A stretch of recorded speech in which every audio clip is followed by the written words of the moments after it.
proposal kegiatan hari?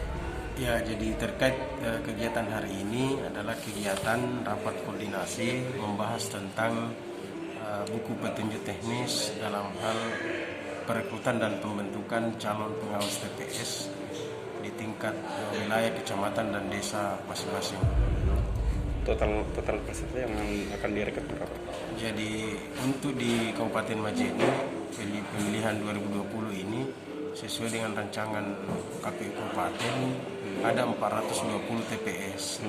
Dari masing-masing TPS itu hanya ada satu pengawas TPS kita sehingga jumlahnya 420. Ya. Jadi yang lain cadangan. Cuma yang bertugas ya sebanyak 420. 420. Iya. Untuk prosesnya sendiri untuk perekrutan ini mulai kapan dan sampai kapan? Iya, jadi untuk proses perekrutan ini itu dilakukan oleh teman-teman kecamatan. Dimulai hari ini pengumuman itu sampai tanggal 2 dan tanggal 3 Oktober sampai tanggal 15 itu adalah kesempatan pertama proses penerimaan berkas, penelitian, dan sekaligus wawancara. Kemudian dalam perjalanannya ketika ada TPS yang tidak ada pendaftarnya atau hanya satu pendaftarnya, maka dilakukanlah proses perpanjangan. Iya.